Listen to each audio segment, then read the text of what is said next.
1.5 days to go. Okay, so let's do the meditation.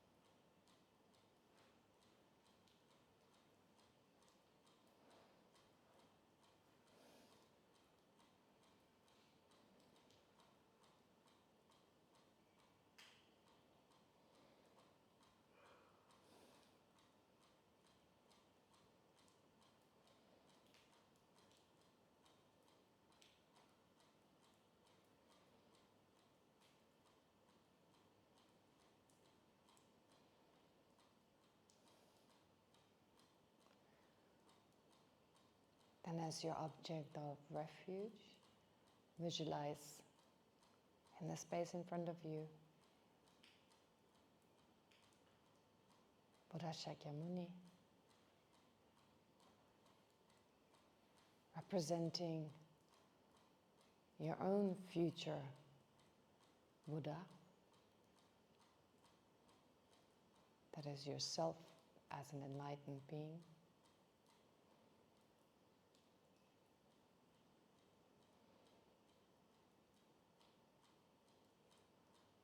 And representing those Buddhas guiding us, inspiring us right now.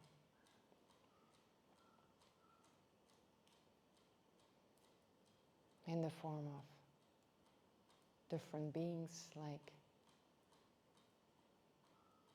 high lamas, His Holiness the Dalai Lama, and other highly realized beings.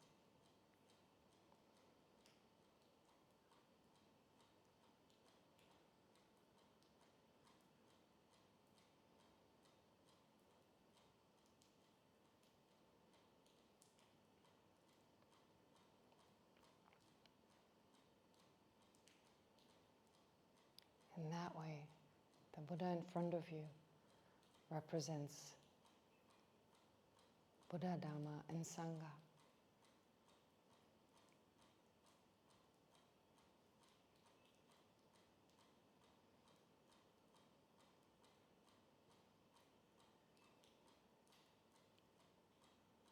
And then surrounding you are all sentient beings.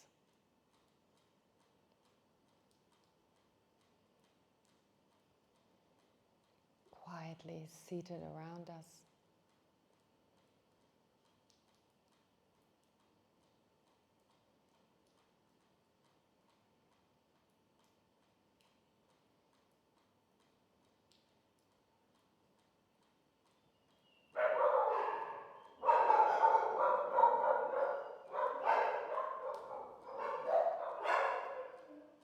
With those you have a hard time with,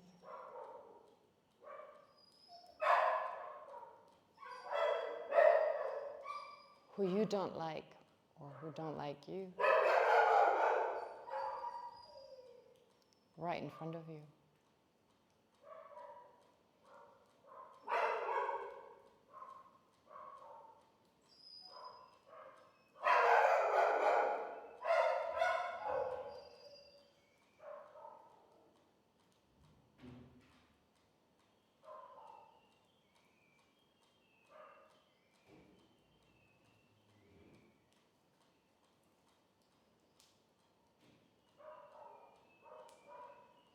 And then remember, all of them having very little control due to their misconceptions and other mental affliction.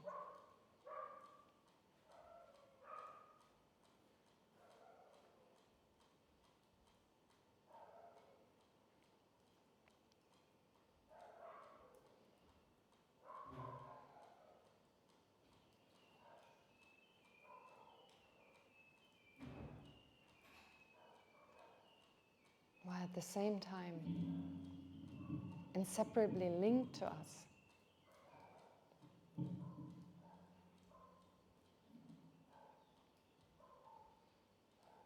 And that we couldn't exist without other sentient beings.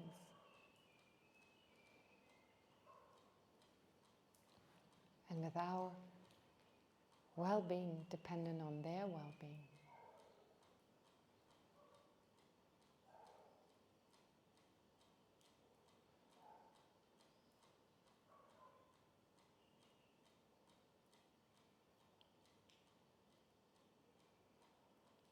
And so based on that, generate affectionate love, a state of mind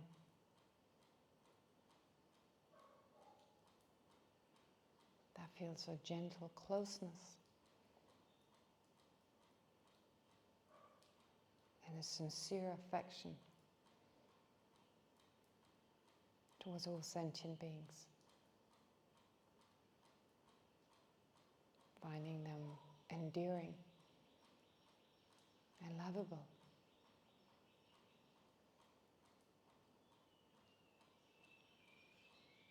In different ways.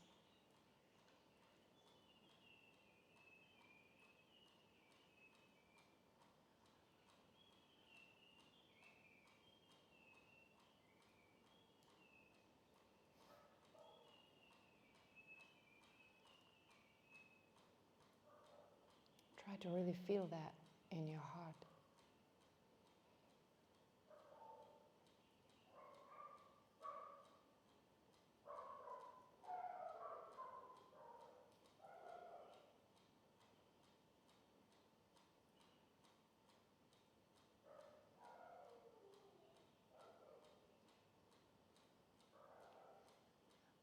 And then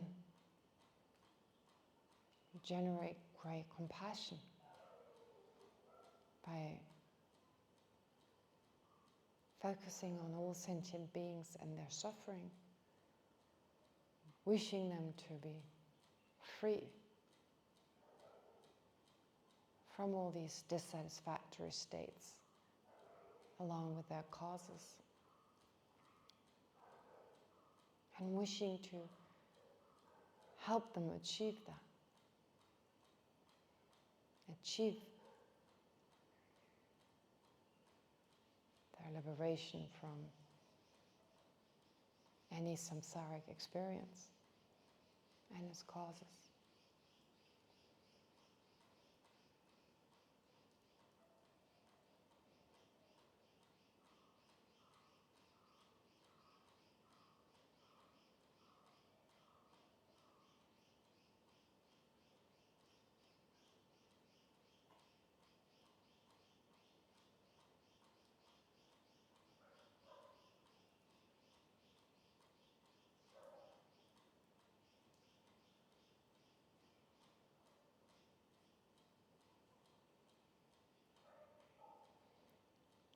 Which then gives way to the altruistic attitude, or the altruistic resolve.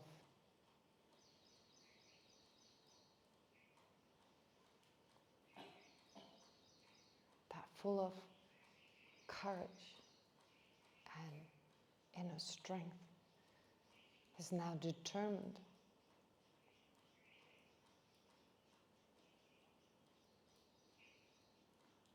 to do whatever we can to be of benefit to others in the form of helping them to overcome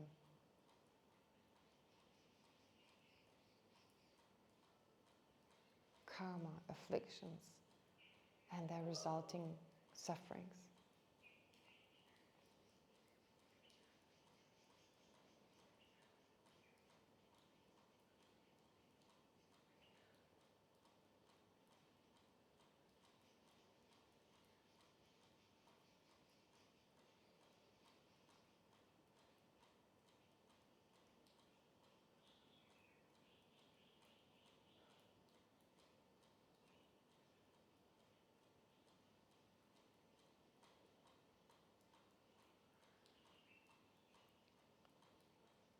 But knowing that right now, we can't even liberate ourselves.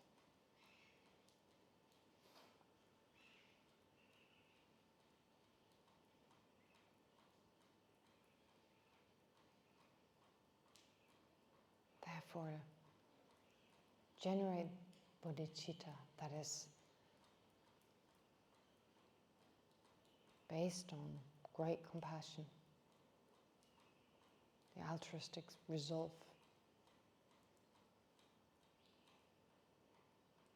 generate the aspiration to attain the enlightened state of a Buddha as a means to have the greatest benefit to every living being.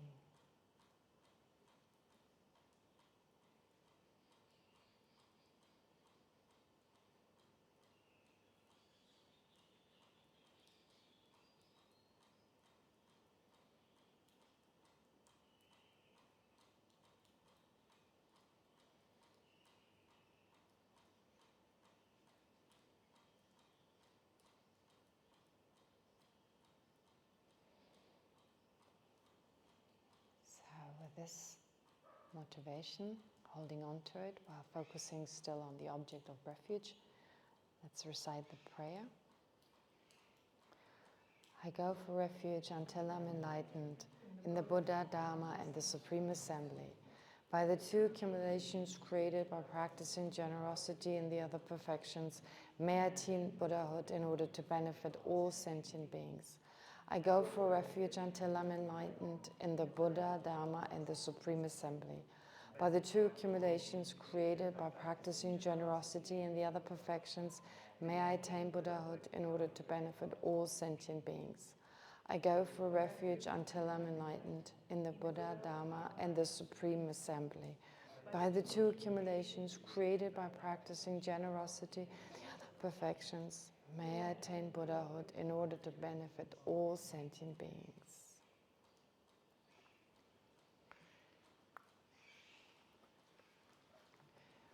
Are you going to be here in the afternoon at all or not at all? I don't, I'm going to try. Okay, never mind. Yeah, I just get a bit of sense. Okay. All right. I want to go back actually to what we discussed yesterday. So I prepared some material. It's about 2 pages and a little bit, just explaining these 2 types of Kosa selflessness, that hopefully having it in front of you and not with bombarding you with weird words that are hard to remember, let alone understand. So hopefully makes it a little clearer. I thought to do like a chart or something, but that little, like there's just 2 terms, so what kind of chart would that be? And I believe just with that short explanation, it may be helpful. But it was only last night, so there was no time to get it ready, and now I guess... Yeah, I have asked Neha when she comes in at 9 to print it out, so hopefully by tea time we'll go. Right, yeah, so hopefully then we have it, which is why I don't want to talk of emptiness now, because then the order is reversed. I prepared a meditation on emptiness, which depending on how far we get, we either do this morning or we do it in the afternoon. So yeah, sorry for those who are not here.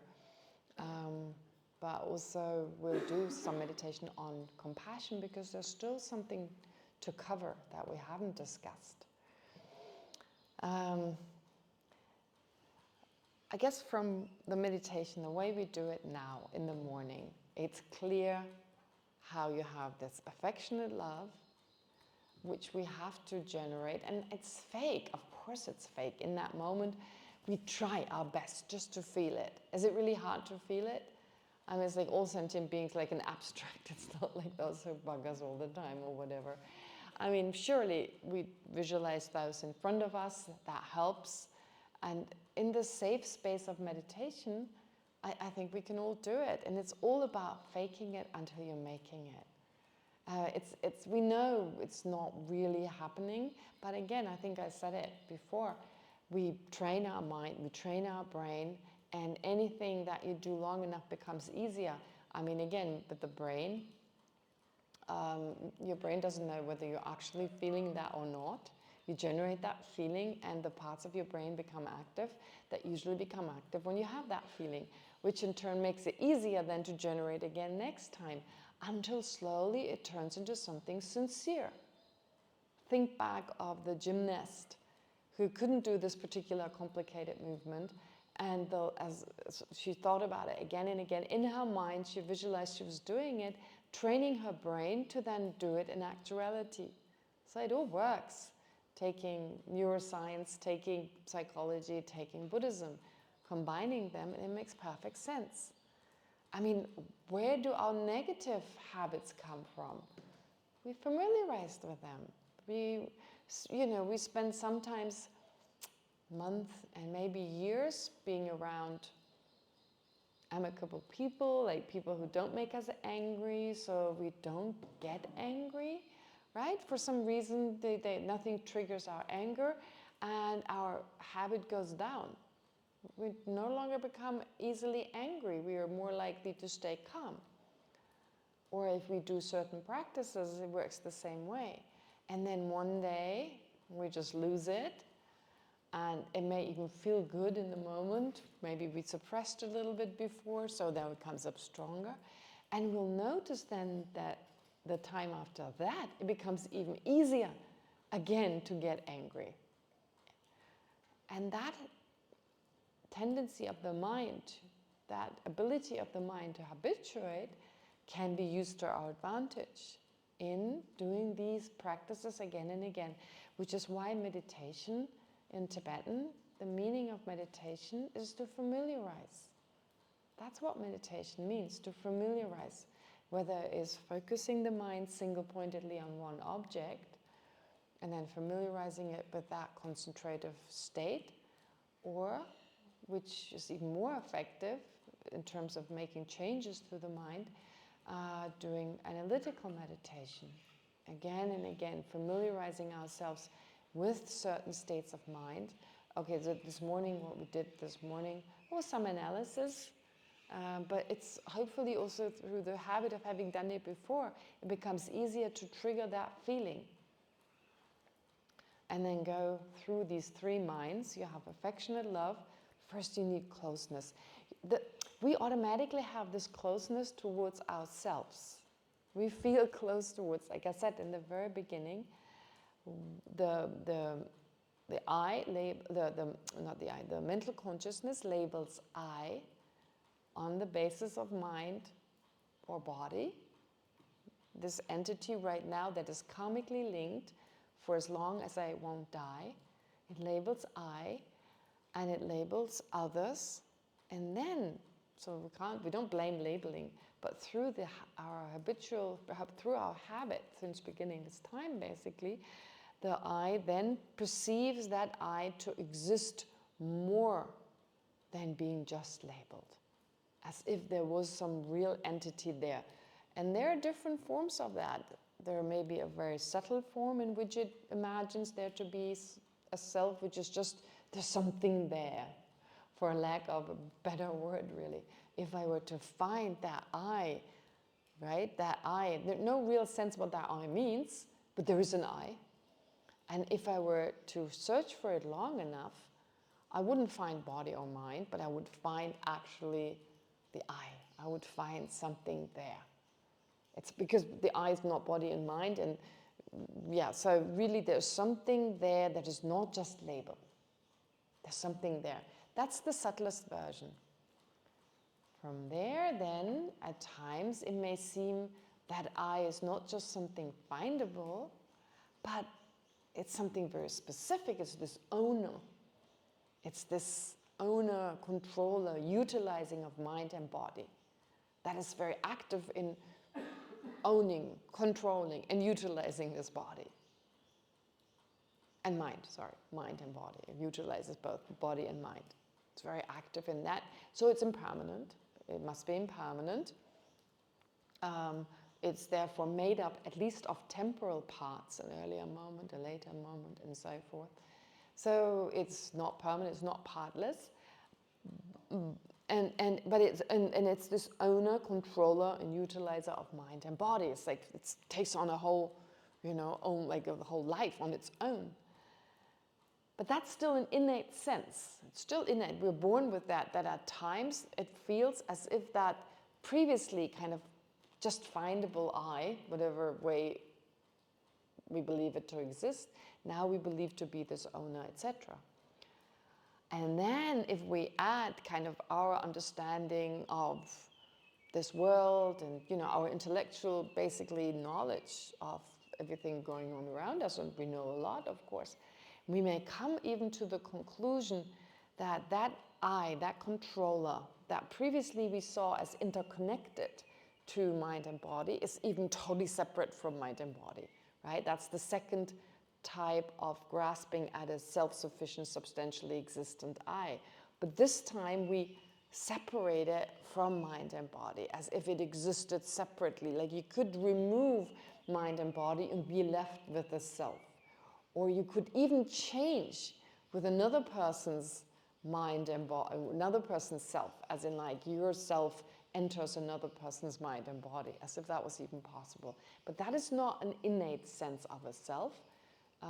It's a intellectually acquired one. But then you can take it even further, philosophically even further. Okay, well, maybe there's even an I that exists separate from mind and body, like totally separate from mind and body. That's the I that is reborn, and it feels permanent, plus mind and body are impermanent, and we leave them behind. In that, basically, when we're reborn, I mean, the Buddhists, of course, say, no, the subtle mind is reborn. But honestly, we are not aware of that. When we are reborn, there's no memory, usually, typically, some exceptions, but usually people are not born with memories from their past. They're not reborn with the knowledge of language. If they spoke a particular language, when they're reborn, they can't even speak. So that ability of the mind is lost. What else?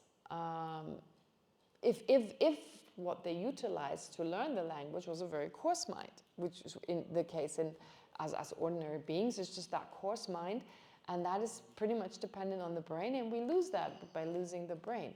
It's different for highly advanced beings who can tap into subtler levels of mind, and they may move on. But for us, that's pretty rare.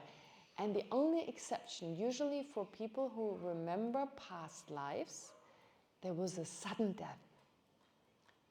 It's very interesting that all these past lives investigations or examinations, like scientifically done nowadays by at least the University of Virginia, the cases of these children, they're usually accidents, right? A sudden death, where maybe it's so sudden that some memory can pass over. I don't know how it works, but it's striking that it's, in most cases, remember I told you about this newspaper article about the child that was hit by a tractor and remembered where they're from.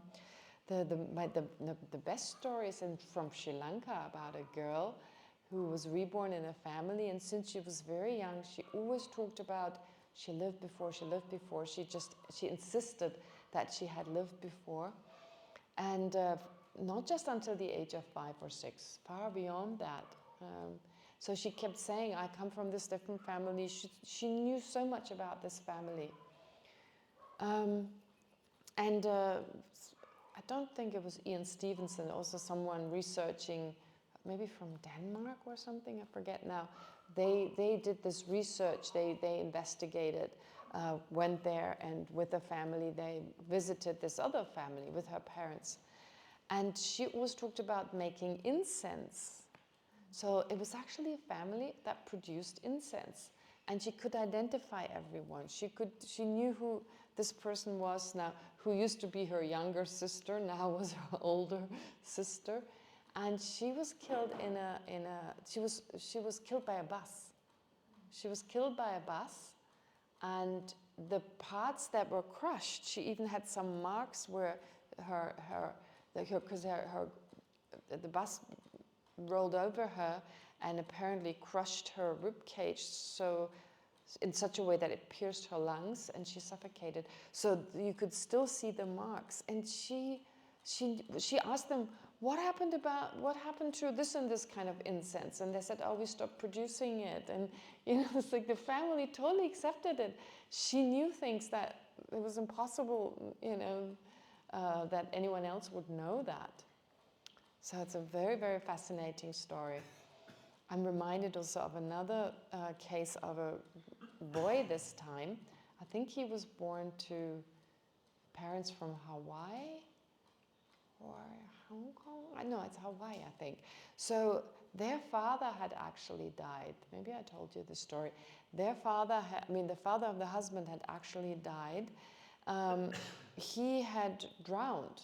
I think someone shot him and he drowned. And it was kind of a family secret. He was shot in such a way that he couldn't, I don't remember exactly, he died or he drowned, but anyway, he fell into the water and he died. So it was kind of a well-kept family secret. No one talked about the father, but the father loved certain cars and he loved certain things. And then they had, some years later, they had a little boy. And the boy was just like that grandfather. Like, he loved the same cars and he just liked the same things. And he talked about the grandfather, forgetting now all the details. But the funniest thing was, because they kept it so secret, no one talked about how the grandfather died. So one day, and the grandfather had a funny sense of humor. So they asked this boy, do you know how your grandfather died? And he said, yes, he became fish fodder. So they were like, how did he, And it was striking. There were too many things that they knew the child had never been exposed to. And so they believed at some point that can only be our father. The father of the husband. So anyway, the point I'm trying to make is here that memory can sometimes go over. It's possible, of course, but usually, typically, it doesn't, especially if someone dies of old age, dying slowly, as in like disease, maybe cancer or whatever else. They slowly pass away. Then memory is usually not found in that rebirth. So, therefore, there was this philosophical view, and probably still exists before the Buddha, around the Buddha, and yes, possibly also, of course, nowadays, that there is reincarnation, okay. There is an I from the previous life, and there's the one now. Now, mind and body are left behind. According to this idea, memories, knowledge is all gone. Tendencies, there's not really much discussion of that at all. So therefore, the only thing that passes on is the self. And it has to be permanent, because it's the same self. First of all, to a certain degree, like the same self. But anything fluctuating, like mind and body, well, they left behind, so that self must be permanent. That was intellectually it was philosophically determined. Plus, which parts would it have? It wouldn't have parts. It wouldn't have any mental parts. It wouldn't have any physical parts, because those are left behind. Therefore, it wouldn't have any spatial parts, right? Like any kind of left, right, or something wouldn't have those. And since it's permanent, it's not made of moments in time, right? First moment, then becomes second moment, becomes third moment. So it doesn't have parts. And since previously the view was it's totally separate from mind and body, well, yeah, separate from mind and, it has to be, because it separates from mind and body at the time of death. So you come up with this permanent, partless, independent self, which is not an innate view, but philosophically established, and based on holding that philosophical established view, there was whole philosophies built on that. The I, the Atman, and so forth. The I, it makes it much easier to explain, especially based on our sense there's something there. Karma, there's an I that experiences that controls, is a controller, but, okay, so it depends. Philosophically, they believed, of course, the there was a permanent part, this I. But innately, there were definitely times when they felt there was an impermanent self that was the controller of mind and body. So they probably thought that was a wrong consciousness because it's permanent. I don't know how they dealt with it. But even in our daily life, it changes our sense of self. I mean, sometimes it goes as far as thinking, I'm my body. That's not even part of these different different types of mind that grasp at a self. It's not even mentioned. We only have these three. Permanent part is independent self, self-sufficient, substantially existent self, and inherent self. So self-sufficient, we discussed yesterday, means owner. Substantially existent means you can identify that self without identifying mind and body. So in other words, as if you could think about the self, understand how it exists, even talk about it, without ever talking, thinking, understanding mind and body. Is that acquired or is that innate? That's all acquired. Oh no, sorry, that's not acquired. That's not acquired. Well, it has an acquired version and it has an innate version. So there's an acquired version of that and an innate version. Like with the self-sufficient I, and once you read it, I think it's easier. That mind that perceives a self-sufficient, substantially existent I, perceives the self to be an owner of mind and body, and it perceives it to be identifiable without depending, without relying on mind and body. But then, being this owner could mean it owns mind and body by way of being inseparably linked to them. That would be an innate view. Or it could be an owner that is like really like a king, as in like not dependent on its subjects, in the sense like the king would go out of existence if they didn't have subjects, which of course you kill all the subjects, the king may still be alive. So like a king really, like totally separate, and that view is not innate. We do not innately feel that the self, however projected that self is, and mind and body are separate. That we don't feel like that. We feel that they're interconnected. Whereas if you feel the self is an owner and can be identified without relying on identifying mind and body, but you, on top of that, you believe their separation is one as drastic as they're independent of each other, then that becomes an intellectually acquired view, right? It just seems it's separate, so you create a whole philosophy around it that it is separate. Believing that it's seeming inseparable is not in accordance with reality. They are totally separate. No, mind, body, and so the self on one hand and mind and body being inseparably linked, that seems to be, to some philosophers, to be wrong. From a Buddhist point of view, the self that exists and mind and body are, of course, inseparably linked. And innately we feel that. But of course, the self we perceive doesn't exist. We exaggerate, we add to the existent self a more concrete kind of unrealistic self. But still feel that this self is linked to the body, is linked to the mind. However, when we think about this, we may go intellectually in the wrong direction, believing they're actually totally separate.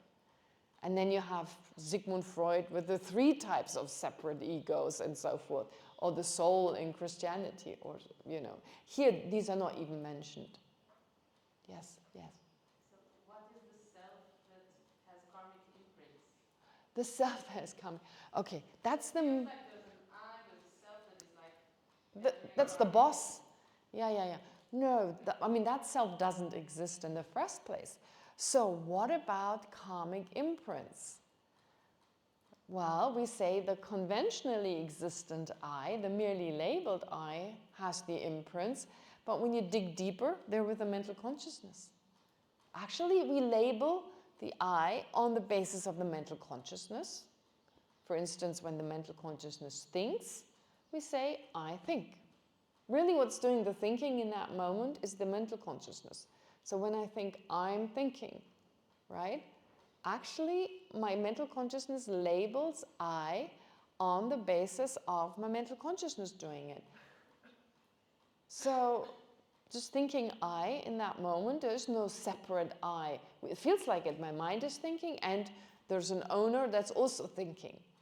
That's impossible. So when we say the I holds the imprints, we label the I on that which actually holds the imprints, which is the mental consciousness. And these imprints, the mind that is coarse right now, it transforms into a subtler mind when we die. And the imprints remain with it. Why should they be lost? The imprints are still there. Of course, they go from one life to the next. The karmic imprint otherwise. So the mind becomes subtler, but, just as you can have, I don't know, let me give an example of something that becomes subtler. So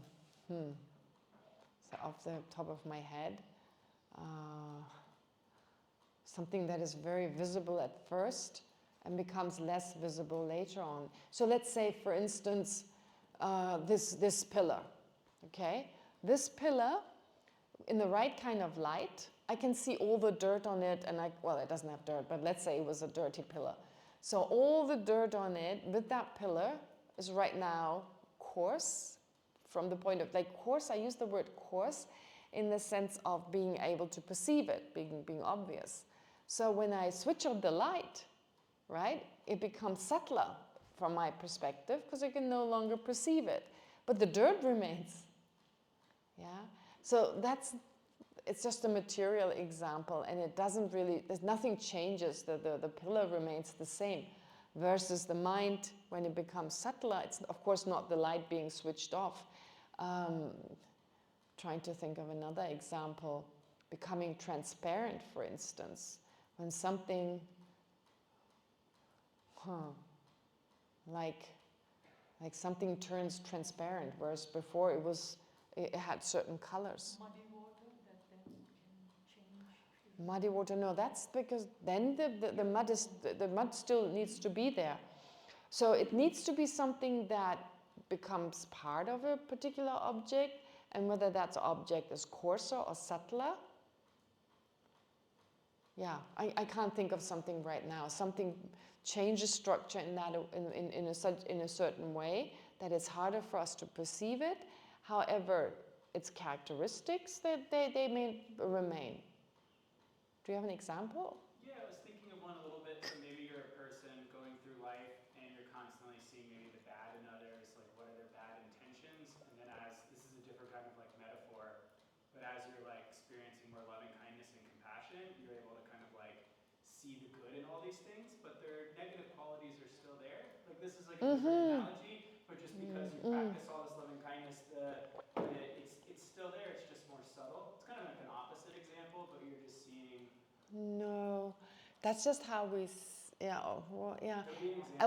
Yeah. Okay. That's kind of similar to this thing, because the external, we see it differently because there's no light. But I'm thinking of something that retains everything, but it itself becomes subtler, right? Becoming transparent. If you had I don't know, Harry Potter on his cloak, he becomes invisible. It's still Harry Potter with all his, but you can no longer see him. But that's ridiculous because it doesn't exist, that kind of invisibility cloak. That's how I look. Yeah, yes. I think the example of people can be seen as that, when you first meet them, the first impression, right? That's okay, let's say if they are very silent, right, in a group setting. But they haven't changed. They will change once we understand them, we get to know their story. So let's say they become more clearer, so you're able to understand. I mean, maybe if they talk a lot, it's pretty obvious who they are. If they stay very silent, it's not. So maybe in that way. Yes. I can think of an opposite example, which Yes. is like an egg. An egg. The white of the egg, when you crack it, you can't, it's transparent, so you can see the pan below. Ah. But as it cooks, it becomes white, opaque, you can't see the pan. So it's the opposite, you could uncook an egg. You were thinking of something transparent. Yeah. Okay. So it carries the same properties, maybe some proteins change out. Ah, you know what I'm thinking of? These windows in airplanes now. They have these airplane windows where you press on a button and they become darker and you can no longer see outside. Have you been on planes with these? So you press on them and they slowly darken like shades. And if the sun happens to shine in from one side of the plane, I mean, I think a lot of people don't notice. I've noticed these little buttons, and for a while I never knew what they were. And then I realized, oh, it's no longer these shades that you pull down. You just have to press the button long enough so that white, transparent window, if no one is scratched on it, you can actually look outside. You don't see the window. But if then you close, you add that paint to it, it becomes coarse. It becomes dark, and it becomes, the window itself becomes visible. But the window doesn't change. The material that is made of, you know, the little cracks, the little folds in it, they don't go away. It's just subtler or coarser in that way. So it becomes coarser, becomes subtler, it becomes coarser, it becomes subtler. Maybe that's an example. Yeah. So again, one is physical, one is non-physical, and one has to do with seeing or not. But maybe it helps a little bit, this analogy that the mind can grow subtler in such a way that we're no longer aware of it, and even the coarser minds can no longer function in it. We say that the coarsest type, like the sense consciousnesses are always coarse, which is why when you fall asleep, there's no sense perception. A subtler mind becomes active, and the coarser minds cannot even operate. And the sense consciousnesses also don't hold any imprints. And then the mental afflictions, they, like really coarse anger that wants you to strike someone, you couldn't experience, at least not when you fall asleep. During a dream you could. So there the mind is again a little coarser. Even coarse anger can still operate on that level, but it cannot control your mind and body. In very rare cases. There was once, I remember hearing about this in the US. It was actually in the US. There was a guy who was sleepwalking, and this was a huge issue in his family, that once he was actually caught by his parents as a child, as he was about to jump out of a window. So this was an issue. They really analyzed that. First let me tell you what happened. So it was a huge issue, and one night this guy was sleepwalking. He went to his parents-in-law and he killed them. He killed them in the middle of the night. He killed them, and it was him. They had CCTV footage. It was very clear it was him. And he had no memory of it. He didn't know. So, of course, anyone could just claim they were sleepwalking, but they actually were able to examine him in such a way that they made him fall asleep, and they realized there's something crazy going on with this guy. He talks to you, he's doing things, and he had no memory of that later on. And they knew from the brain waves this was really unusual. And he wasn't charged for the murder. And in the US, you really don't easily get away the way you get away with stuff in Europe. I mean, sometimes I'm thinking in the US it's too harsh, and in Europe it's too light. You know, some rapists, I couldn't really do it, and they go to prison for, like we had in the neighborhood, there was a kid whose their whole family was difficult with alcohol and stuff, and the young boy, he was even younger than me, he killed an 18-year-old girl with another boy. They raped her and tried to burn her in a forest. And he went to prison for like 15 years or something. Crazy? Are you kidding me? He did it on purpose, or 10 years or something. But then he re-offended and was put in prison for longer. But in the United States, they're much harsher in some states, where you go really like 40 years to life and that's it. And whether you get out or not is a different matter. But in this case, he was set free. So I thought, wow, they really investigated that. I'm very sure they didn't lightly let him go. So anyway, that's the point. Like even and you're not seen as, if you don't know what you're doing, it's actually in a way it is you, but you don't have the same degree of control. Let's Pardon? Let's ignore I as object, something to exist. Is it safe to say subtle mind passes from one life to other? Yes, absolutely. In another life, the same subtle Yes. mind, but it's a changing subtle mind that passes. Yes, it's the very subtle mind, absolutely. So every time we fall asleep, dreams and so forth, there's the deepest sleep when we fall asleep. That is the closest to the subtle mind. And right now we can't control it. We cannot even control our dreams. We can learn to engage in to do lucid dreaming, but those very subtle, I think we can't control. But some people can. You can learn that. And that's why people, they learn to control their death, and they learn to control their when they die, and then they can also control where the mind is going. Right now, it's just the karmic wind taking us anywhere. But as part of a highly realized practitioner who has the basis for Tantra, etc., they can do this. Okay, but going back to, so having said this, and you'll see the write-up, and hopefully it becomes clear, but what I want to also talk about more is now compassion. I want to go back to compassion once again. As we did the meditation, generating that closeness towards living beings, of course you can also bring in emptiness. It's part of exchanging, equalizing, exchanging self for others.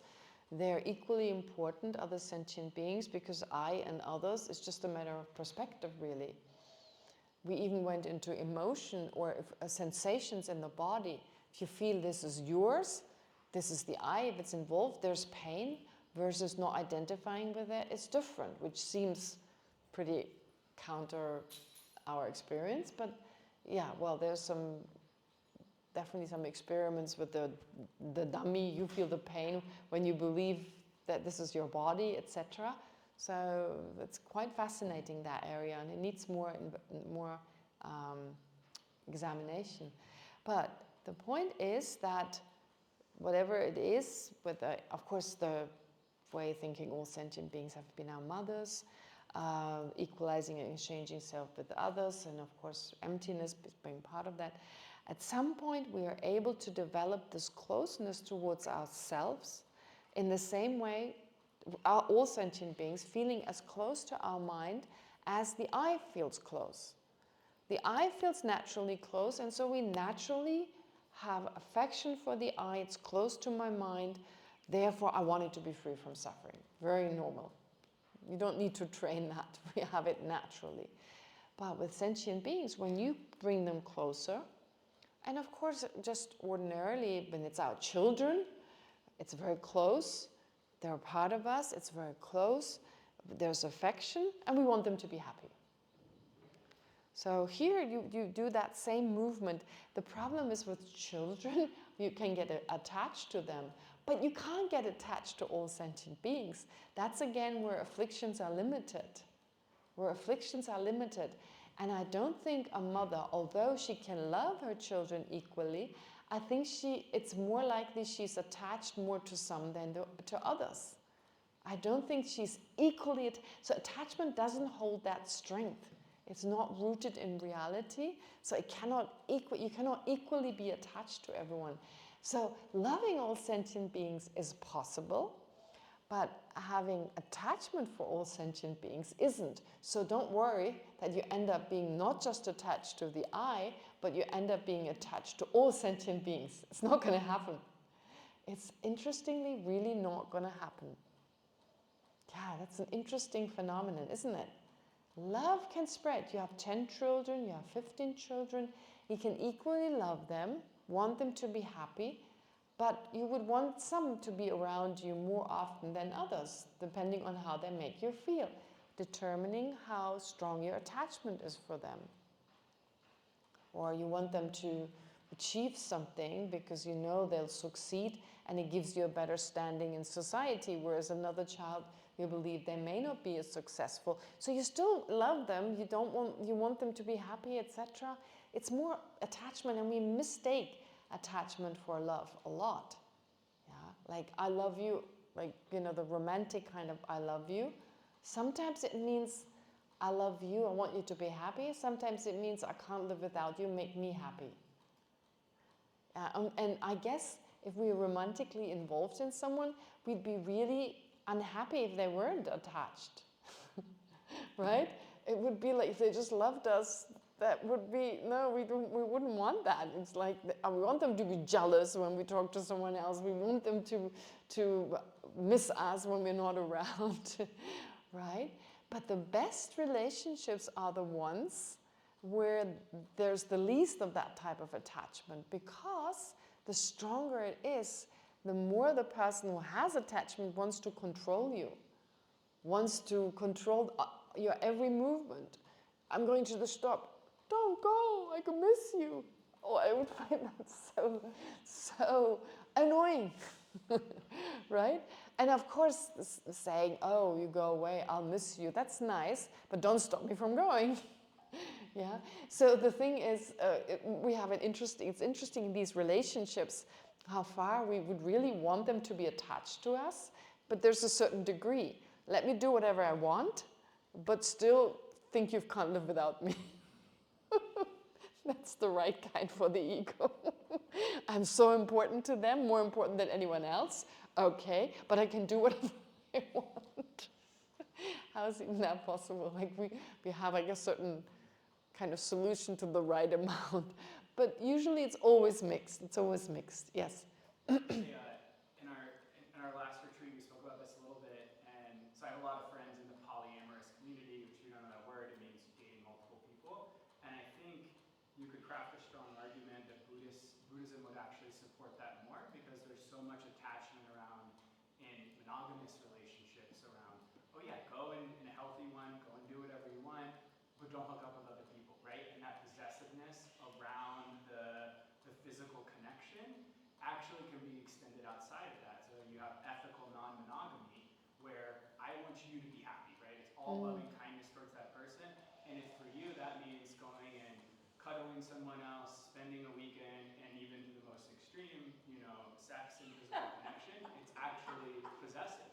But there's a whole movement, and I do believe if you... Did you say in Nepal? Did you say? No, movement. Oh. Like, this is all over in progressive partisan. Open relationships. Yeah. But like, it's different open relationships versus like ethical non-monogamy versus polyam. Like, there's all, I don't know it all. I'm not part of this poly community. Okay. But that Buddhism actually supports that. And the monk was like, yeah, I think that checks out as long as there's open communications. But I think it's that self and I that's still there. It's like, oh, you get to have your full autonomy about this one thing, right? And there's some attachment and insecurity around that. And it's just because of this conventional life that this is a norm that we're attached to there. Do you really believe Buddhism supports that? I'm saying, no, look. I think you can craft, No, I tell you why. I understand what you're saying. It makes perfect sense. I think you can craft an argument, yeah. No, I think it makes, in one hand, it makes perfect sense, that the part from which you looked at it, right? But then, monks and nuns no longer really, where you actually restrict our romantic, that kind of relationship. Sorry, for lay people. No, but I'm saying, it's not just, why would that be so different? You see, there's a reason for that. For us, it's like totally restricting it to like zero. Because sexual desire is the one that's hardest to control. Now, I get what you're saying. I like that part of like, and I've heard about these relationships, and I'm not against them at all. I think it's incredible that people can just let go, to not want to possess a person. That is really important. But it also, sexual, if you're sexually active with many different partners, the sexual desire, you no longer can control it in the same way, right? This could be once every 5 years. So think about it. So you're thinking of these. Yeah, but it starts usually every 5 years, and then it becomes every 4 years, and then it becomes. But in the same way we have a controlled mind, it could be. So I think for the thought experiment, let's say once every 5 years, they don't even, let's say they're mostly asexual. They don't even have much sexual contact. Well, then give them a vow. And it's the possessiveness. Give them a vow. Because for us, you could do the same. Why do we have a vow? Just say, don't do it. We don't need a vow, actually, right? We don't need a vow. Why do we have a vow? Think about it. We could actually have monks and nuns and just say, don't do it. Only do it maybe in your next life or whatever, right? If you choose. But there is certain, in Buddhism, you have these restrictions. I'm just saying, psychologically, why are they there? Why is there marriage? It's kind of like you make that commitment and then it becomes more powerful. You know what they even say? You can accumulate a lot of virtue by not killing, but making the promise, taking a vow not to kill. It makes it psychologically more virtuous because psychologically you have this extra kind of incentive. So if you were to say, I'll take a vow that only in 5 years, then you make that promise and you really keep it, it's definitely better than doing it every day. I can see that. And you see, like, I'm just looking at it from one perspective, not from the perspective of, yes, letting go. That's beautiful. If I'm the partner of someone and I let them be free, that is great. That's really amazing, and I think Buddhism supports that. I agree with you, yes. But what I'm saying, that is a little bit like having that much freedom. In the West, for instance, this has got a lot. I mean, look, I grew up at a time, I tell you, I come from a village, so it's not like the big city, things are. But what was going on in my village, it's crazy. Because this previous religious reason to, everyone was kind of free, and my parents were very open with each other, but they slept around. Really? In this small, wow. Yeah, and there was this tennis club, and suddenly this was with this person, this was with this person, this was this was. It's like I couldn't keep track. It was this total liberal time, and then in my time it changed again. But my parents, that was kind of like the hippie movement still. And I hated that as a child. I hated that my parents, that tried to keep it secret, but we're not stupid, right? And then I wanted to get a divorce, and we forced them to stay together. Really, my sister and I, we just went, I don't know how we managed. We said, we don't want anything for Christmas, just for you to stay together. And since we usually had long lists, they were convinced this was important. So we had nothing on our list but mom and dad stayed together. And they did, but they were still, and everyone was doing it. Everyone in our village. Oh my God, this is such a secret. Never mind. But they got into the habit. It was fun, they just enjoyed. And I know sometimes the Tibetans also do that a little bit in some areas, like in town. I've heard they can be very loose about it. But they usually also have the moral aspect that, they may be a little bit looser at times, but eventually, but there was no moral aspect, because religion has kind of lost its flavor. Society was accepting of it now. The hippie movement was still, I thought it was, I hated that. I didn't like that. And there was a lot of pain, because you can't just wish that attachment away. And people got into their habit. And then, of course, the STDs, and it became pretty, and it all went back to, it's like, ideally it was great, just as communism sounds like a great idea, but when it comes in bringing in, so Buddhism supports communism. Buddhism supports even that idea of just letting go and don't hold on to and try to own someone. But unfortunately, our human mind, there's this other aspect, and that I find a little dangerous. But that's just my opinion, and I could be wrong. I'm just saying. So they say, though, they say it's 10 times harder, because having a relationship with one person is very hard. Doing it with many and ethical is much harder. So many of them are very messy, and I've been really judgmental, where I'm like, this is BS, people get jealous.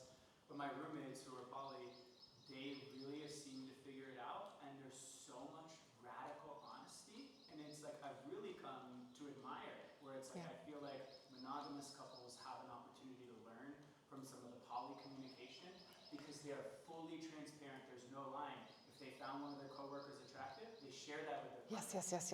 And I get that. The way they do it is really impressive, and I feel as a monogamous person, I have things to learn You know, I totally believe that is true, but I think they're an exception. Oh, I think they're the only one I've seen that I have respect for. Yeah. So it's much harder. That must be, so I'm saying if they have that kind of mental attitude and they can do it, of course, why not?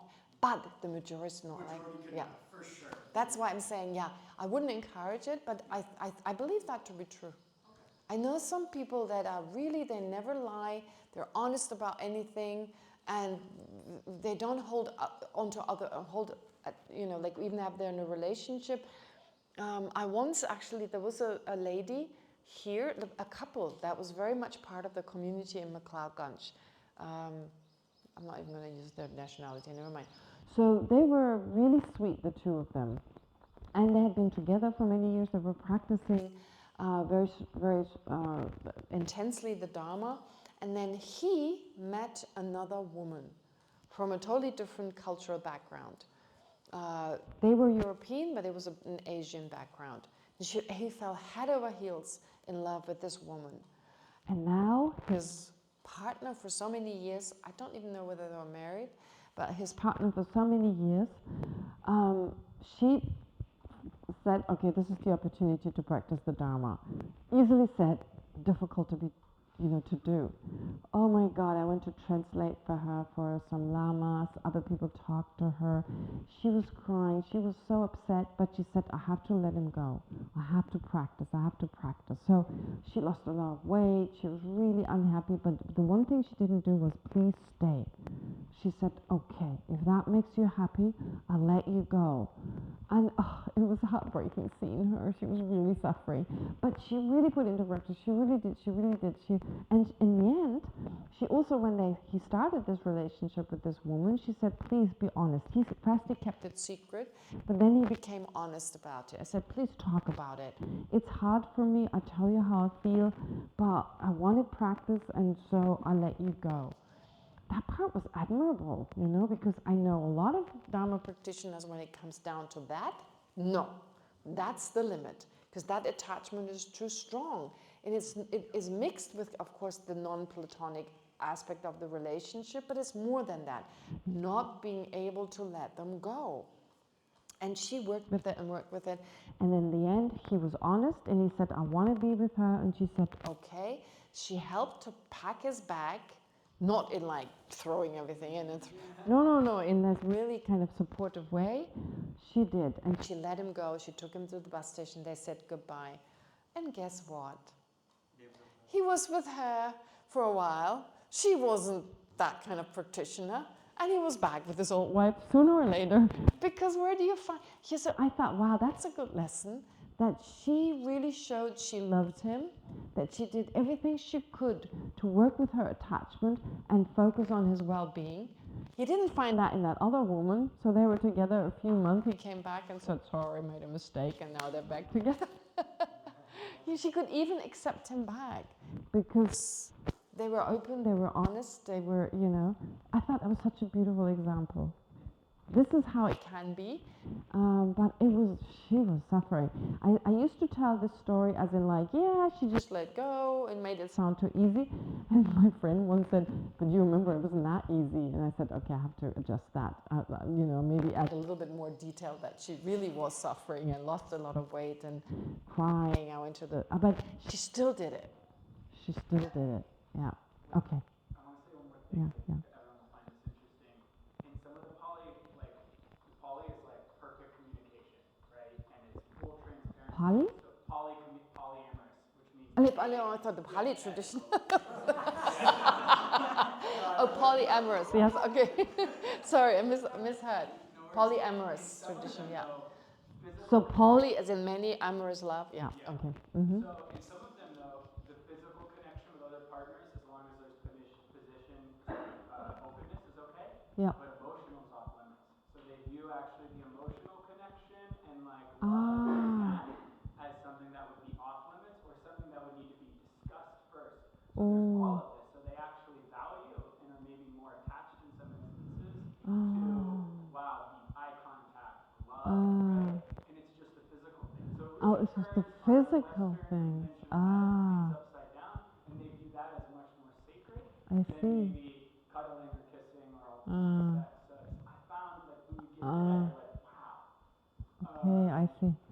Well, I mean, men go to prostitutes, so they can do it. I mean, like, you know, and so somehow for men, I think that's probably easier to just, whereas for women that is, yeah, that's different.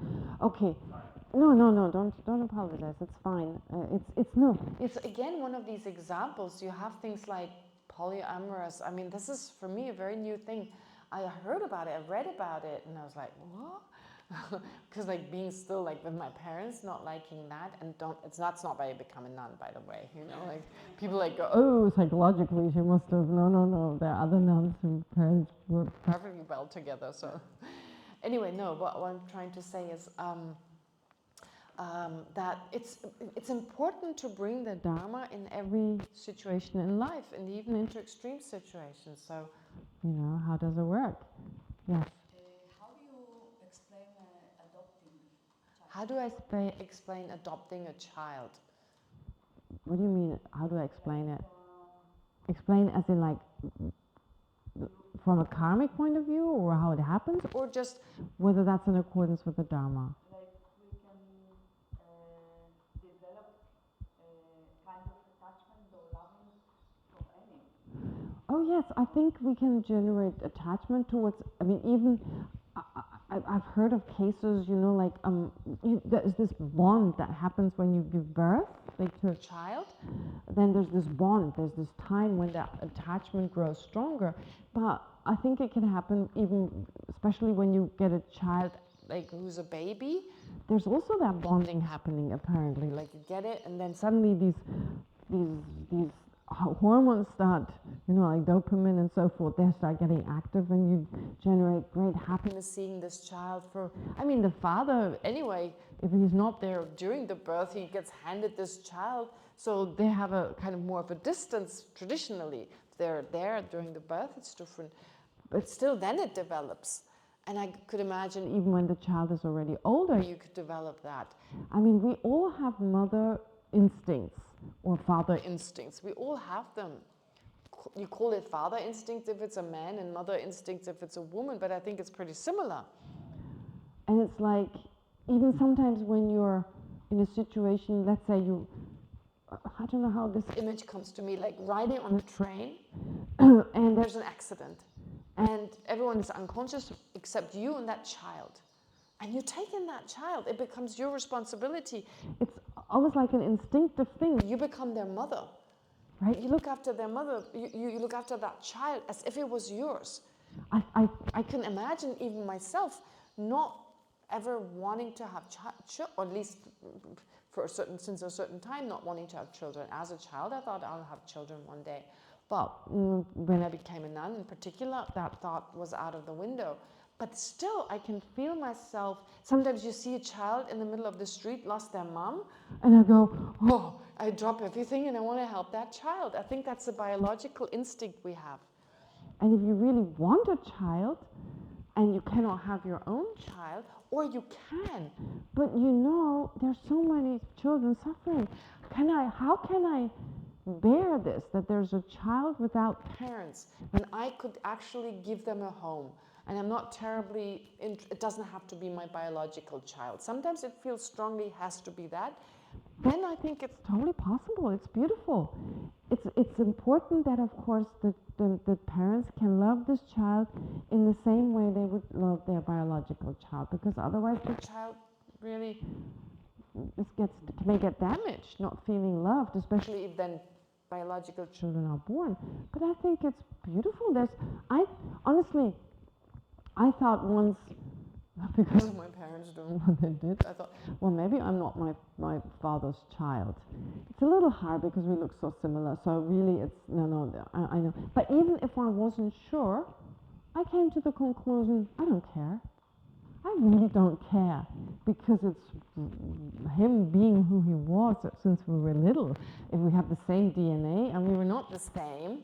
right, we look a little bit Similar, he likes things I don't like, and some things so it's not like I'm joined to him. him at the hip. So it's fine to me.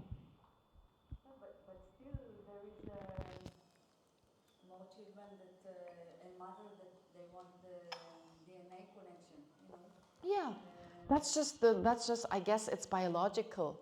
because it's probably like a biological reaction of the body. It's in the olden days when you had, I don't know, maybe a few million people in this whole world. It was a matter of survival. Yes, go ahead.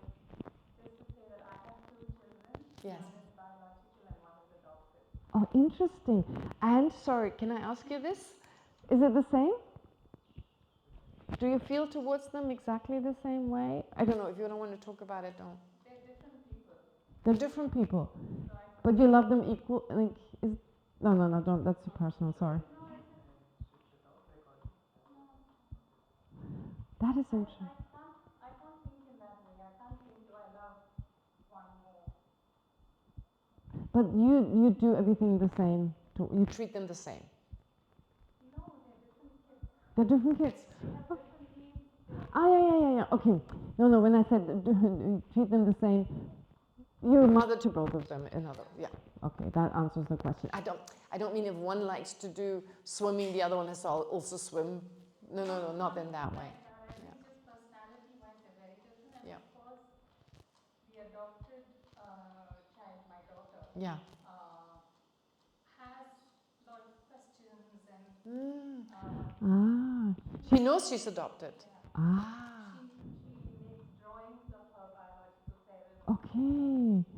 I like that transparency, because it would otherwise be really traumatic if they found out. Yeah. Then already there is then the child creates also a distance, which I think is honest and good. I like that, because if I had an adopted child and if I were not to tell them, then they would see me differently. But of course, if they found out, the suffering would be incredible. They would, from their side, always think, where's my other mother? But that doesn't mean that they want to be with that person, but they're possibly this is a complicated issue. Letters, sometimes she'll write a letter to all 4 of us, like her adopted parents and Her biological parents. Interesting. and say, I love you all very much. Oh, that is so healthy, because otherwise, why did you give me up? Oh, my parents. Not like that. That's wonderful. It might happen, who knows? Who knows, yeah. How old is she? She's 10. 10, she's very young, okay. Yeah, it's interesting. It's a difficult issue, of course. It's complicated, but I think it's wonderful to do this, actually, because, my cousin's mother died when they were very young, and I know what it's like from them, losing their mom. I was always scared to lose my mom, but that's different. That's a different point. The point was, I saw how desperate they were not having a mom. They were so scared, and imagining what it was like, that must be the worst thing for a child to lose. I think really the worst suffering is for a child to lose their parents, and of course for parents to lose their child. Yeah. I just wanted to add Yes, one thing. please. I think at the beginning of the course we had said about mothers not remembering the trauma of birth. So for me, one of the reasons for adoption is I did not want to have another pregnancy. Interesting. But was it the birth or the pregnancy? I'm only talking about the birth itself. The pregnancy, if you're... Birth was just awful. Oh. Then postpartum, like the minute after, like the time after. Yeah.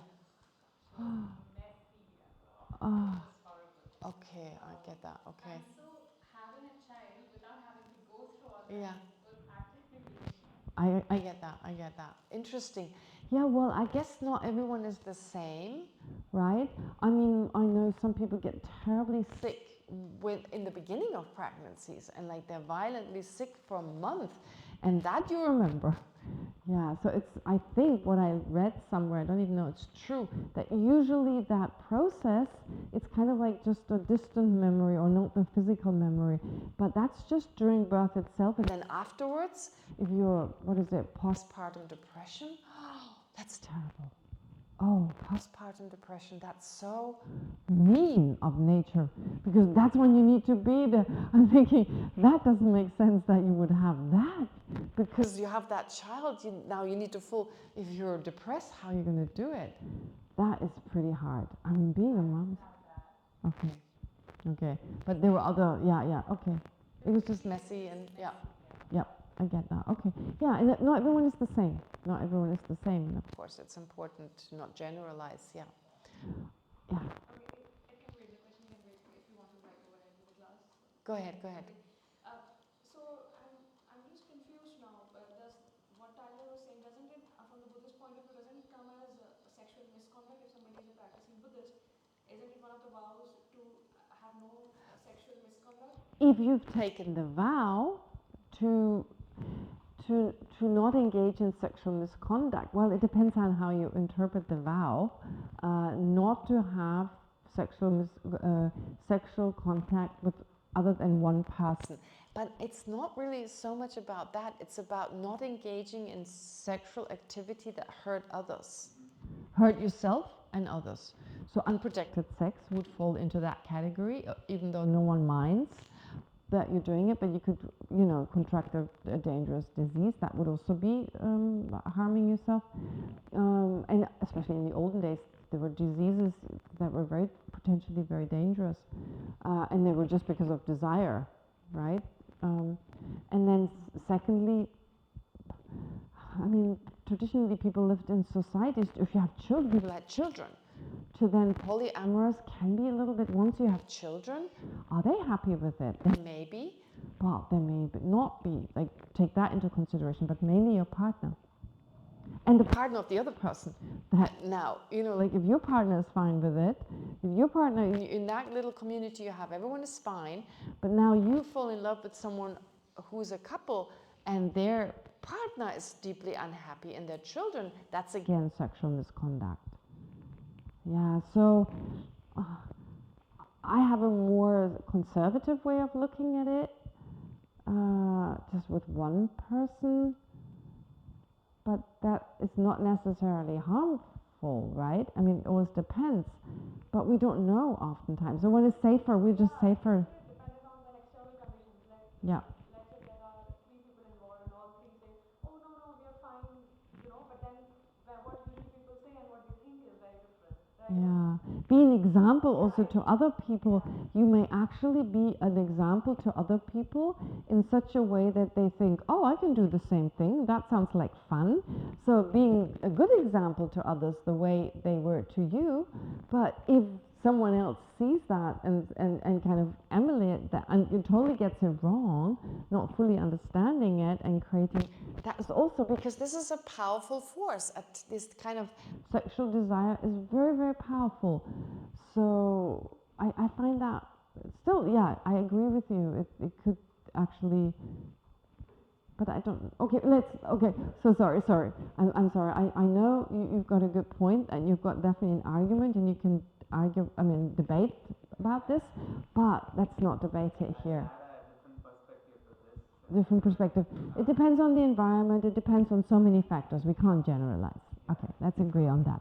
Okay. All right, but going back to, therefore, creating this closeness, then generating great compassion. Now let's look at compassion once again. It's very interesting with compassion. Now, there's a debate. I'll introduce to you a debate. So you want all sentient beings. What does sentient being actually mean? What is a sentient being? No, not anyone with a consciousness. That's the literal meaning of the English term. But even in Tibetan, it says the one who has a mind. That's the word for sentient being. But it's slightly limited in what it refers to. And we can move from point A to point B. No. Anyone who's not a Buddha. Anyone who's not a Buddha. Any living being who's not a Buddha. They just chose certain terminologies. It's sometimes easier to distinguish. So every time you have to say a living being who's not a Buddha, it's a little tiring. So you just say a sentient being. Sentient being is anyone who's not a Buddha. So semchen in Tibetan. It even sounds similar. Semchen. Sem means mind, chen means have. Semchen means mind haver, mind possessor. Mind haver. So mind possessor, right? So that's the word for someone who's not a Buddha. Although Buddha possesses a mind. That's just how the word is used. All right, so sentient being. Now, when you say, I wish for all sentient beings to be free from the 3 types of suffering, you have a problem. Does anyone know why? Because then not every sentient being is not free from the 3 types of suffering. An arhat, a liberated being, like a being who is liberated from samsara. Remember we talked about 2 levels. You have liberation, which is removing the afflictions, the afflictive emotions, the mental afflictions, the wrong views and everything, together with the potential of them to arise again. But there's still the residue, like removing the garlic from the vessel. That is removed before you can remove the smell. So removing the garlic from the wooden vessel is like liberation, and then removing these residues, that is like removing smell. Removing these residues, sorry, that's like removing the imprints to liberation, or the obscurations to attaining the enlightened state of a Buddha. These obscurations, together with the mental afflictions, but also these obscurations, these like you Take for instance, you have a dirty mirror. Yeah, it's got all this mud on top of it. So you can remove the mud, but there's still like a film, like a slimy stuff on it. So you can still not see yourself in the mirror. You've already progressed further. The mud is gone, so you have some, you can see a little better, but this kind of slur has to also be removed. So that's like the smell of the garlic, etc. So you're still not omniscient. But you see there's a difference. First liberation, then you remove that final kind of obstruction or hindrance. And someone who's already liberated, they don't have the 3 types of suffering. No suffering that we ordinarily identify as suffering. No limited happiness. Their happiness is ever there. It's always there. They're very, very happy and content, no matter what the food, no matter what the weather. It's like not dependent on impermanent phenomena. They're just always happy. And then their mind and body, of course, is, especially their mind, is pure, is purified, totally of anything that keeps them from being happy. So all sentient beings wanting them to be free from suffering, but they don't all have suffering. Wouldn't that be a wrong consciousness? Wouldn't that be a wrong consciousness? Okay. I mean, you can debate this now, no problem. We debate this for a while, you know. To wish for all sentient beings to be free from suffering when they don't all have suffering. Why do you wish for it? Wish for all non-liberated sentient beings. But you still want to focus on all sentient beings. That's important. It's not about, you could say, okay, I wish for all sentient beings who are not liberated to be free from the 3 types of suffering. but then you're ignoring those arhats because you're still working for their benefit. You're not working for the benefit of Buddhas. Why would you work for the benefit of Buddhas? They have everything, they have reached everything you can. There's nothing, they don't need any help. Does that make sense? I don't need to, you see, like we were generating, why do we generate compassion and bodhicitta? Really for ourselves to become enlightened, to reach that final state. But we can only do it if we also do it for the benefit of all sentient beings. Otherwise, you need the force of all sentient beings, otherwise you can't reach it. That's why it's so important. So we all have the potential to become Buddhas. For our own benefit, it makes sense. Aim for the highest. If we have the potential to do so, the nature of our mind is such that none of our obscurations, whatever prevents us from becoming liberated, whatever prevents us from becoming fully enlightened, none of that is in the nature of our mind. Why leave it there? Why not attain that state of Buddhahood? It makes sense to aim for it. And it's not like we have to resign, leave the world and go into the mountain. For some time maybe, but it's really to be a greatest benefit to all sentient beings. We're not even deserting someone. But plus, we can only achieve that if we do it for the benefit of all sentient beings. So that love and compassion is therefore very important. and should not exclude a single sentient being. But if we were to say, oh, all sentient beings except those who are arhats, it doesn't make sense. So that's not an option. We have to focus on all sentient beings. So what about suffering? Is it enough to just wish for sentient beings to be free from the 3 types of suffering? Or could we wish for more? From all obscurations. Actually, I logically feel, because why? Why do you want to become a Buddha? Only to lead sentient beings to liberation. You could want to become a Buddha to lead sentient beings to liberation, and of course, Buddhahood. That should be the main goal, to help other sentient beings to reach that same state. That's why you become a Buddha, really. So it's like down the line, a great compassion. Sometimes in the text, it seems to suggest it's only the 3 types of suffering. In other words, it's only what prevents us from becoming liberated. But I don't think that can be taken literally, because logically it would make sense that I wish for all sentient beings to be free from the 3 types of suffering, plus basically any obscuration, anything that is not in the nature of their mind. I think it should exclude that as well.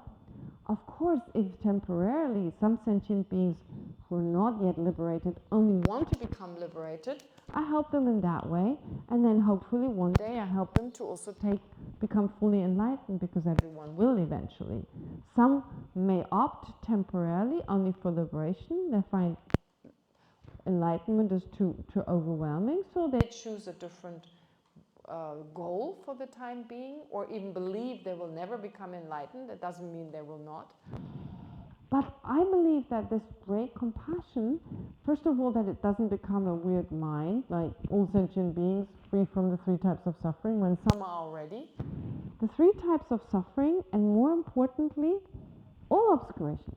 May all sentient, may I help all, and I have already smuggled it into the meditation. I sometimes said, may they be free from all limitations. And here the limitations include those that prevent us, that hinder us from becoming fully enlightened. I like that better. And then you don't have that awkward kind of, not all sentient beings have the 3 types of suffering. But some may disagree. For me, just logically, it makes more sense. And the next step is that first you wish to be able to contribute to help sentient beings to overcome all their limitations. Then you're determined to do so with the altruistic resolve. And then lastly, you want to become a Buddha because you realize, oh, I can't even do that for myself. I can't even help myself to overcome just suffering. Okay, I should first become a Buddha, and then I can not only remove my own suffering and my own limitations, but those of others. That's kind of the whole goal thing. So I just wanted to put it out there. You could always argue, why not? Because if you want to, when you talk about bodhicitta, it oftentimes mentions you now want to become a Buddha to lead all sentient beings to Buddhahood. So why wouldn't I, as part of compassion, want all sentient beings to attain Buddhahood? All sentient beings to be free from whatever that prevents them from becoming a Buddha, which is really the same as wanting them to become Buddhas. I want it then. I'm resolved to do it with the altruistic resolve. I'm determined, and then I do it. I become a Buddha myself to accomplish that. It makes perfect sense that you start wishing for it with great compassion. Okay. So, but of all these 3 minds, first you have, of course, affectionate love. This is necessary, but it's not emphasized much. Of great compassion, the altruistic resolve, and bodhicitta, great compassion is often given the greatest emphasis, in that they say the Mahayana, what do you call it? The Mahayana nature, the nature of the universal vehicle, Mahayana nature, whatever you want to, like Mahayana is it's not a good word, but it's too hard with all this vocabulary, universal vehicle. So sometimes when there's someone in the group who really wants me to use the universal vehicle, I do it. But okay, no one seems to protest if I don't. So, Mahayana nature. When is that awakened? When you generate great compassion. It's in the text. You awaken your Mahayana nature. But you're not entering the Mahayana path yet, because you only do so when you want to become a Buddha. Right? This is only, once you want to reach that goal, you enter the path. It makes sense. Once you want to go to Delhi, then you enter the path to Delhi. Right? So in that same way here, you have to want to go to become enlightened. But you already awaken the Mahayana nature with great compassion. Why? Why do you think that is? Not with the altruistic resolve, not with the affectionate love, like that closeness and affection. Why is it great compassion? What do you think is so special about great compassion?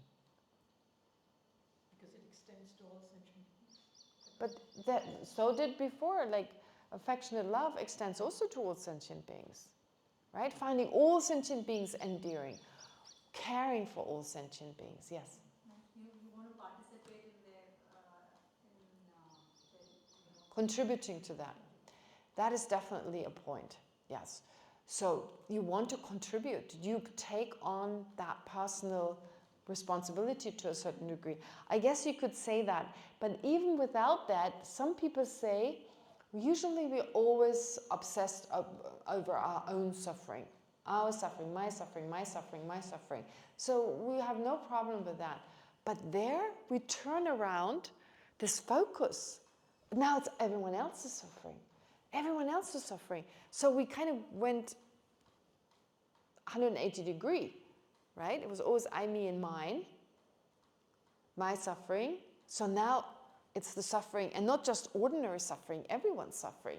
Plus, it's also true you take personal responsibility for that. For both reasons, I guess you could say, great compassion is so big. You really changed your life around. So just caring for all sentient beings, that is not yet focusing on what's bothering them. Yeah, it's not focusing on what is actually their main problem. Then the help they really need is with that. And you're also taking responsibility, I think. Yes, absolutely. That's why they say it awakens the Mahayana nature that we all have. Buddha nature, Mahayana nature. Yeah. Okay, great. And then there's also something more that we haven't discussed yet, but bodhicitta can also arise with great compassion can also arise with other minds together. Now we've already heard that great compassion works on the basis of wisdom. Wisdom is very important. However, usually we look at it, there's wisdom, then compassion, then there's compassion, then there's wisdom, so they alternate. And that is very much true.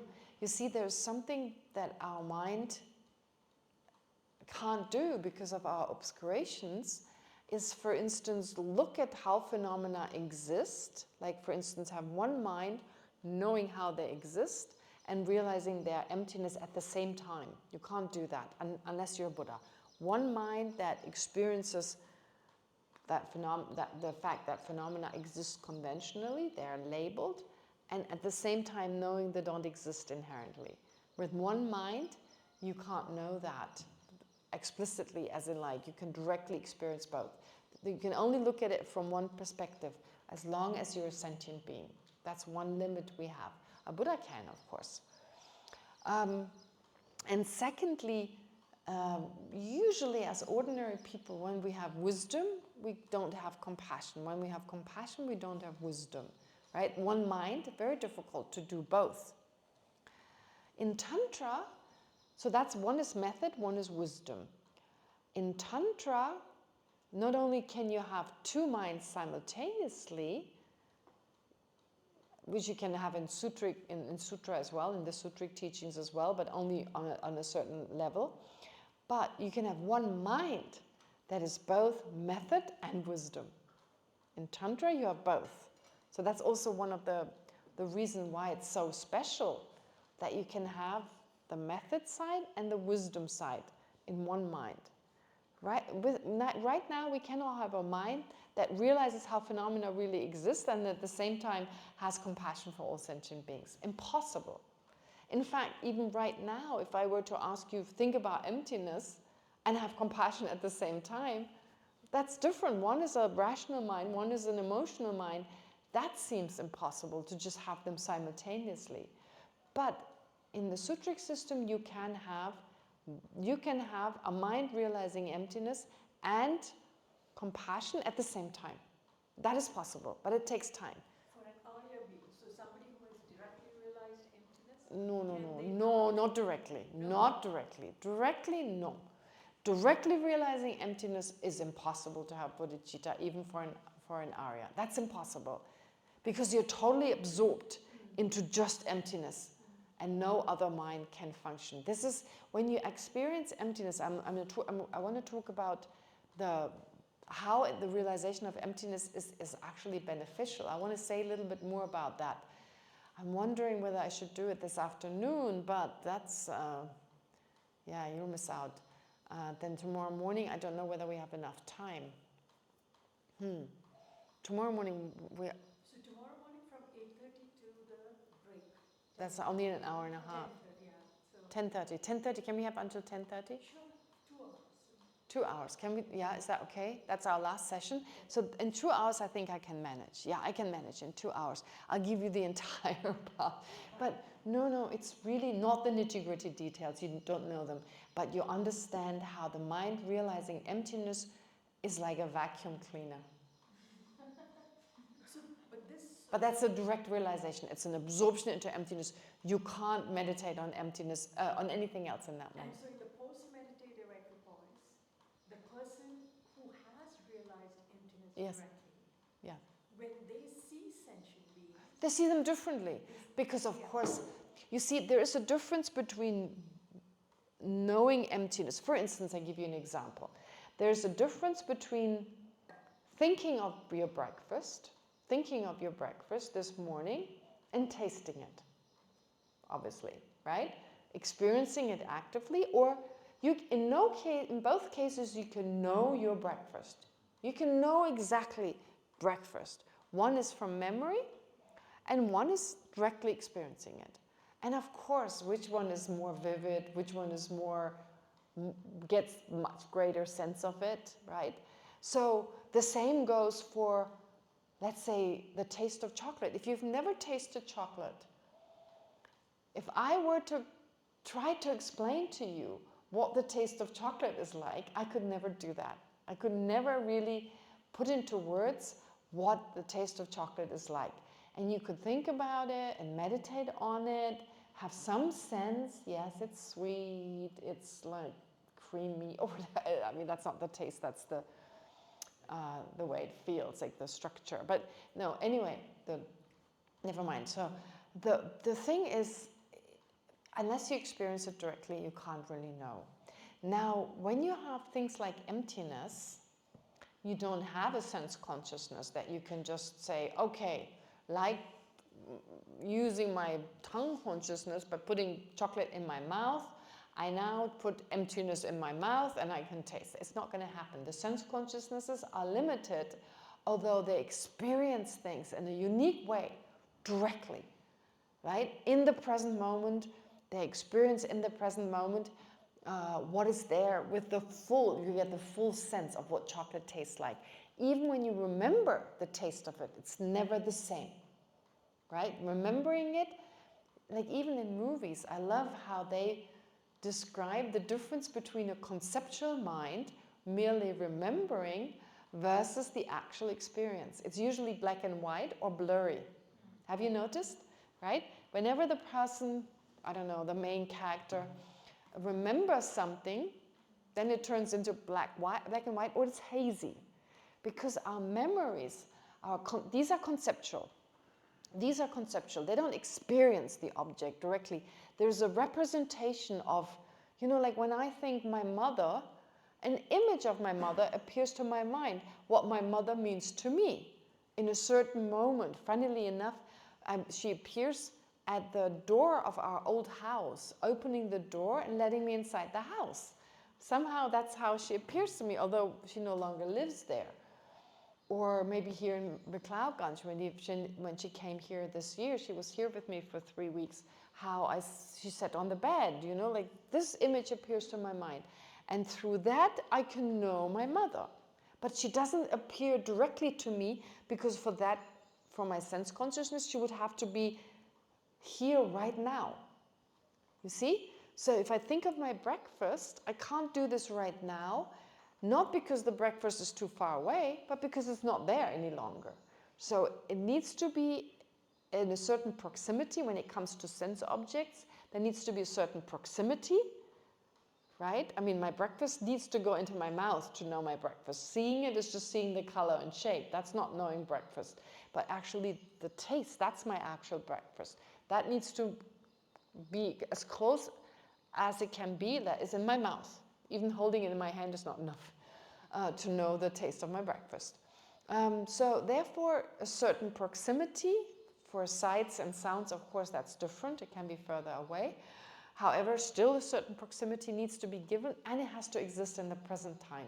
Then I can know any sense object, unless it is too subtle for my sense faculty to pick it up. And again, it has to have a certain coarseness. So 3 characteristics: proximity, present existence, and a certain coarseness, with coarseness in the sense somehow that my sense faculty can react to it. And even then, I experience definitely very different to a dog. Even then, right? My experience is very different, because I cannot taste as many tastes. I cannot smell as many smells. So therefore, yeah, or as many auditory objects as a dog can, for instance. Therefore, the experience of taste must be different, because when you have a stuffed nose, things don't taste the same way. You just smell them as well. So it's very complicated, actually. But the point is, sense objects, if everything is given, all the causes and conditions have come together, my sense faculty is working, a previous moment of perception, then I can directly experience something. And that's great. And that's what I want, usually. And that is true for simple objects such as sense objects. But when it comes to emptiness, that is slightly hidden. It's hidden. It's not as obvious. It's seen as a hidden phenomenon. Slightly hidden, because I can come to know emptiness, but not experience it first and then think about it, as is true for sense objects. This time is the other way around. First, I can know it conceptually. I have some rough idea. It starts off with a rough idea, or maybe it's like this, maybe it's like that. And slowly, as I learn more about it, I understand it better and better and better, and I can conceptually know it. But I don't experience it fully. It's still that mental image that I have of emptiness. That is actually not emptiness, but it's as close as it gets. It's like if I talk like a Buddha teaching about emptiness, again, these words are as close as it gets, but they're never the actual thing. So my conceptual mind and the words expressing emptiness are very similar, in that they're trying to get at something that is beyond the conceptual mind, that is beyond words, but that's the closest you can get at this point. So even thinking about chocolate without ever having tasted it, you can get a sense of what it means, but you never know what it's like unless you taste it. So if you know each and every flavor, if you've tasted every flavor of chocolate without tasting chocolate yourself, so you've tasted milk, you tasted chocolate beans, you've tasted sugar and the oil and everything, you can know each individual taste, but you still don't know what it means in, So using that analogy, I can use that same analogy for emptiness. Here, I know the words, I know the meaning of this, I know what independent means, I know what, to a certain degree, I have a sense of what it means, cannot be found, have a certain sense. I can even realize conceptually emptiness. I can know the non-findability of the I. I can know that conceptually, and I realize emptiness. I'm actually knowing emptiness. It's seen as qualified, it's a mind that knows emptiness, and it makes a difference to my life. But I still don't experience it directly. no direct experience. So how do I get from a conceptual mind to a direct experience? It's easy with the sense consciousness. It's always there when I'm awake. I have a direct experience, and then I can think about it conceptually, right? In the case of chocolate, well, really all I need to do is basically eat some chocolate, get some chocolate and buy and eat it. With emptiness, it's like that. You need to meditate on emptiness in a very special way. In such a way that the first step is to deepen your concentration. Because right now, even if we know something, we're so distracted. We know emptiness for a few split seconds, and then everything else comes into our mind.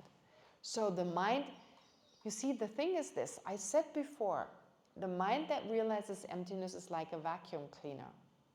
What does vacuum cleaner do? It removes dirt. Similarly, the mind that realizes emptiness is the vacuum cleaner of all of our obscurations.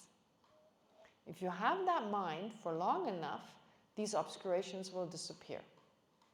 Okay? Just having it once is not enough, because our obscurations are so much part of our mind. They've become so interlinked with our mind. They're not in the nature of our mind, but they're very difficult to remove.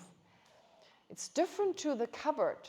When in this lifetime I believe there's a ghost in my cupboard, I look, I don't find it, and that mind that holds on to the ghost in my cupboard is gone. I've only believed in the ghost in the cupboard for a short time, maybe for a few years, a few minutes. You look inside, mind is gone. We held onto a self, an inherently existent self, since beginningless time. Realizing its absence is not getting rid of the mind that holds onto its existence. It's not going to do it. It's not going to do it. It's like if you wore a shirt for hundreds of years, you know, every generation wore that shirt without ever washing it, just dipping it into water, pulling it out, it's not going to be clean. If you just put it on, you went outside, there was a little bit of dust, you go back to your room, dip it in water, a little bit soap, rinse it once, you're done. If someone has worn it for generations, it's not, you really need to scrub a lot. In the water, out the water, maybe dry it, wash again. That's how the mind realizing emptiness works. It's like many cycles of washing the mind, basically, with every time going back to realizing emptiness. But realizing emptiness is also not enough conceptually, because the mind is too distracted. It's like you could compare our mind realizing emptiness with a candle that's supposed to light up the room. First there's wind, you know, like when there's wind, the candle can never light up the room because the light goes here and there, and you know, then it becomes smaller and bigger, and that is our lack of concentration. So what do you need? Concentration. You need a concentrated mind. A mind that is so concentrated, called śūnyatā, that you can focus on the same object for at least 4 hours with the same, yeah, we're laughing, right? 4 seconds is an improvement. 4 hours without any distraction.